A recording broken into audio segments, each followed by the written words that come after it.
Hello, friends. This is Dave Hurwitz, executive editor at ClassicsToday.com, here with a somewhat uninteresting new release from Yannick Nézet-Séguin and the Philadelphia Orchestra of Rachmaninoff Symphonies Numbers 2 and 3 with The Isle of the Dead. And dead is the operative term here, alas. You know, it's really kind of funny. Philadelphia has the reputation as the Rachmaninoff Orchestra. It was the composer's preferred band, at least under Eugene Ormandy. They made wonderful recordings of all of this music. No one has matched them since. And, I feel bad about that. You don't want to say, oh, here's some old geezer who doesn't like anything new. He's living in the past. I'm, surrounded by my old Ormandy discs and whatnot. Well, no, they're audibly better. It's that simple. And, since Ormandy did it, we had Charles Dutoit doing all of this stuff. Horrible. Oh, my God. He's much worse than this is. This is okay. I mean, if you heard this and didn't know the works at all and didn't already have a bunch of them, you'd probably think it was okay. But it isn't. It's all a game of comparisons. And when you do the comparisons, you find that these apps offer absolutely nothing special. They're just ordinary. They're so ordinary. I mean, there's one annoying thing in the Second Symphony, and it's the very first note of the Second Symphony. Now, you may know that the opening of the Second Symphony is a motto theme, and it's written as a quarter note and then a half note tied to another quarter note, and then it goes da da da da da da like that, Well, he doesn't do that. He changes the rhythm of it. It's not an eighth note. He does it as a quarter note. He does it as an eighth note instead of ya da da da. With like a swell. He does it da da with an accent on the first note. Da da. As the first time I heard it, I thought it got chopped off in editing, but no. That seems to be what he does, because I listened to it on streaming download initially, then I listened to the CD. It's the same. Oh, it's just wrong. And, usually I always talk about exaggerating trivial details, like the timpani stroke at the end of the first movement, which, to his credit, he does not do. But when the first note is wrong, it's jarring. It's really jarring.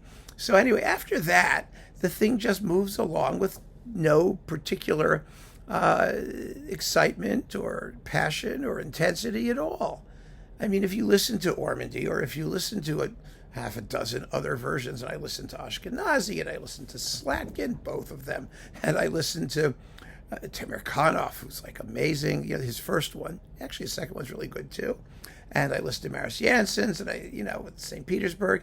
They're all just more exciting and better recorded. What is it that the engineers can't seem to record the Philadelphia Orchestra, even in their new hall? It's a not bad. None of it's bad. It's just not great. I mean, the recording is just a little off. Cymbals and things are like they're not there when they should. Maybe they're there, but I mean, there's no impact. That's what it lacks. Impact. It has no impact. I mean, the scherzo's crisp and nicely done. The adagio is a snooze fest. Oh my God, that movement can die. It really could die. I mean, it stops dead in the middle and then starts up again just when you wish it was over. You've got to keep it moving, and he doesn't. The finale goes round and around and around, and you wish it would stop. I mean, it's just not an exciting performance. So that's that one. The Third Symphony, it's the same issue. First of all, to his credit, he takes no exposition repeats. I mean, if you're going to be boring, you don't want to be boring on the repeat too, right? I mean, it's a good idea. But in the Third Symphony, I've always found that what the Third Symphony needs, especially the first movement, is a pulse, a nice firm pulse to get you through it. There's a tendency to stop and relax. You just want to get to that luscious second subject and just wallow in it. Well, that doesn't work very well. And it doesn't work very well here. The finale, surprisingly, goes rather well. I mean, it's a tough movement. It tends to, again, want to end before it actually does. And that does happen here, but not to a terrible degree. The Isle of the Dead is lousy. Wow, just lousy. You know, the Isle of the Dead is in 5/8. It's do do do do do 1 2 3 4 5 1 2 3 4 5, and again it needs a really firm pulse, because actually the way it's done is 1 2 1 2 3 1 2 1 2 3 1 2. Like, that's the main theme, and you want to hear that lapping of the water. I mean, that's what it is. It's the lapping of the water against the island. You know, the isle. You want to hear that rocking motion. And what this performance lacks really is rhythm. It just doesn't have enough of an accentuated beat to really make you feel that surge, because it's mostly very slow and very gloomy and very quiet. And so it really has to lap. I want more lapping. It doesn't lap enough. And the climax, oh my God, I mean, where is the percussion section? Come on.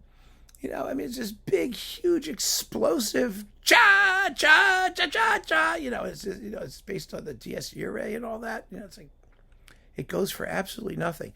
It's really true of most of the climaxes in this performance. Those big moments arrive, and they just, like I said, they lack impact. Partly it's the recording. Partly it's the cats. No, it's Nézet-Séguin's sense of timing, which maybe is just slightly off. Look, he did the first symphony with the symphonic dances. The symphonic dances weren't too bad. The first symphony was just like these two symphonies. It was just dull and under characterized. The orchestra knows this stuff as well as any ensemble does, and they're never going to play it badly, and they don't. But you can't rely on that. You know, you have to bring something to the table. And I just wonder if these people pay attention to the competition. Well, obviously they don't. I'm sure they think that whatever they're doing is just wonderful, but it isn't.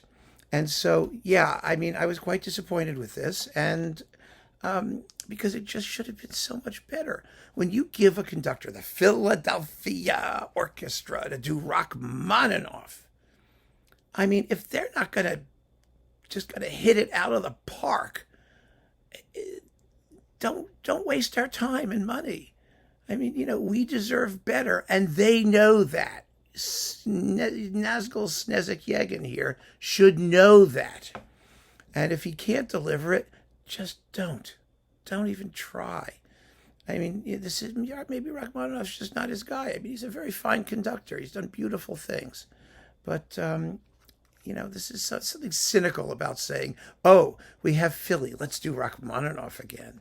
Well, I'm not buying it. I'm not buying it. We deserve better, and I will settle for nothing less. So keep on listening, friends. Thanks for joining me. Take care.